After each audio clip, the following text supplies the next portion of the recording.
Hi everybody, this is John with FSD Unsupervised, and we are about to take a robo-taxi ride going from work to get my hair cut, and we're just going to go ahead and start out from here.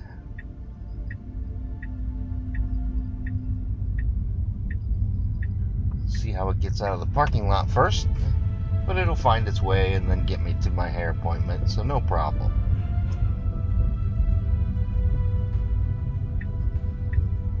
It's getting much better at navigating parking lots. It's figuring out how to get out of parking lots better. We'll see how good it does it here, but it seems to be doing it correctly so far. All these ins and outs and moves and everything around the parking lot. Crowded dealership.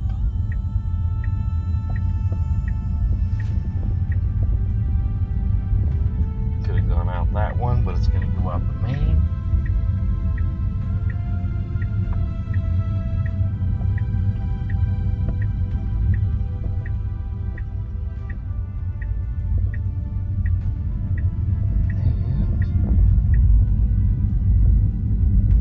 Exit road. Perfect. The reason why I'm doing robo-taxi rides like this is robo-taxi started in Austin last Sunday, and I figured since my car isn't officially a robo-taxi, but it does pretty much everything a robo-taxi can do, I would just show off how good it does. There's a lot of people that are saying, I made a mistake, oh, everything's bad, they should take those off the road. Well, you know what, a mistake of 4 miles an hour over the speed limit is not a big deal. It's not a big deal at all. Drop somebody off at a corner instead of going forward more, not a big deal. I've seen Waymos drop people off at weirder places. I've seen Waymos actually crash through barricades. I've seen Waymos drive into huge flooded water pile or water puddles that are actually, so far over the road it kind of like just basically sunk the Waymo. So Tesla's never going to do anything like that. Teslas work great. It's going to know that there's water on the road and not go into it. It's going to know that, you can't make a right turn on red. It's going to know all of those things, and it's just started, and it's going to get better and better and better, and there's going to be more and more and more of them, and the more data they get, the better that they're going to do. AI, camera vision, that's the only way to go now.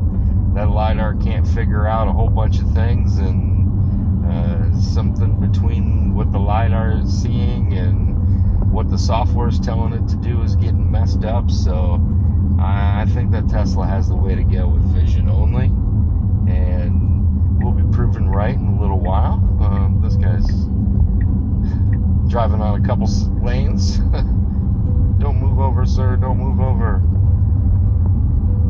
Always worries me when I see people over the median when I'm passing, over the white lines when I'm passing, because I don't know if they're going to go over the white lines again. Somebody in a camper like that might not be used to driving it so well.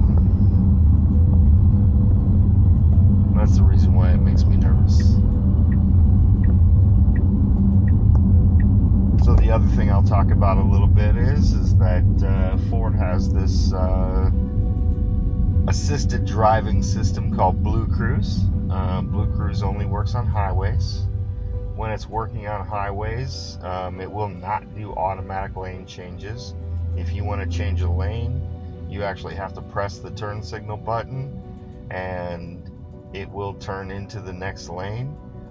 It does, if there's a car in your blind spot or if there's a car next to you, it does wait and then goes. But it just doesn't do anything autonomously. You actually have to tell it what to do. When I get in my Tesla, I just press that button that you saw me press at the beginning of this. It drives the whole way. It makes the turns. It passes people. It does everything correct. everything perfect, and I don't have to do a thing. So any kind of autonomous driving system that you actually have to input commands to make it do it, I don't call it autonomous driving. So unfortunately, Blue Cruise has not lived up to the hype, and I'm pretty sure Ford will end up scrapping Blue Cruise and move on to either their own system that they say that they're designing, but my biggest bet is that they will actually license Tesla's FSD. I'm a big fan of Jim Farley, the CEO of Ford. I think he's a very, very smart guy.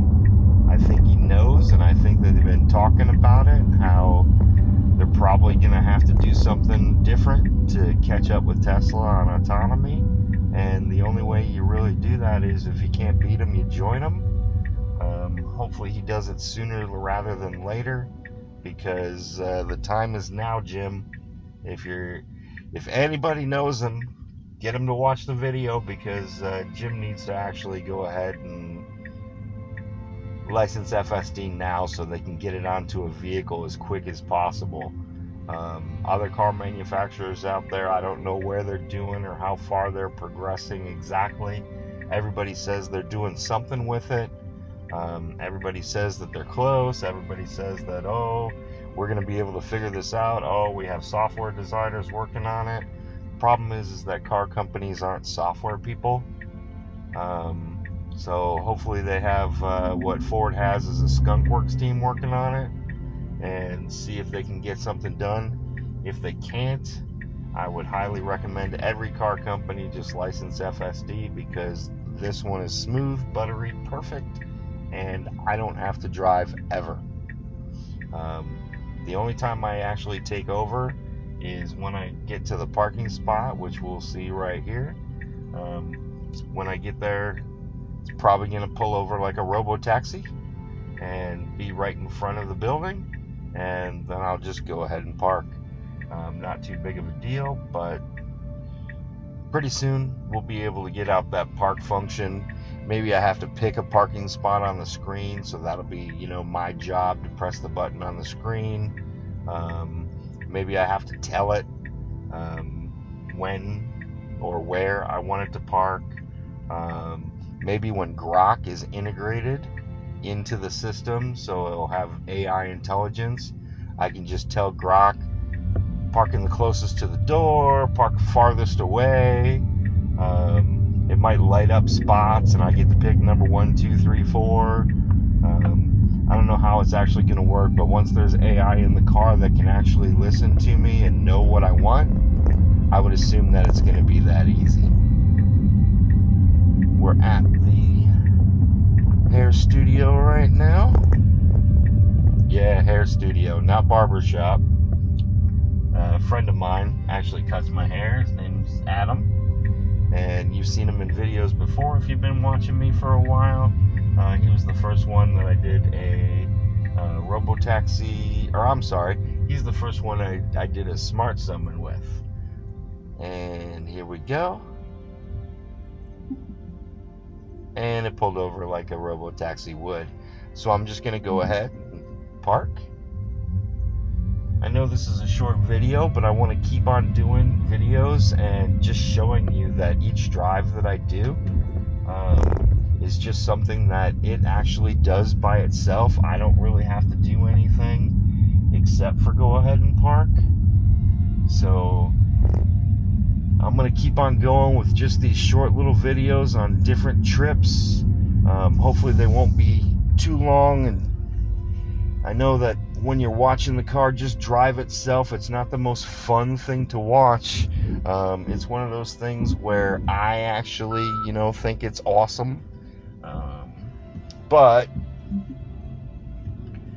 not everybody feels the same way about it. So that's the reason why I'm going to do these drives. At our destination, I will see you on the next drive. Thank you.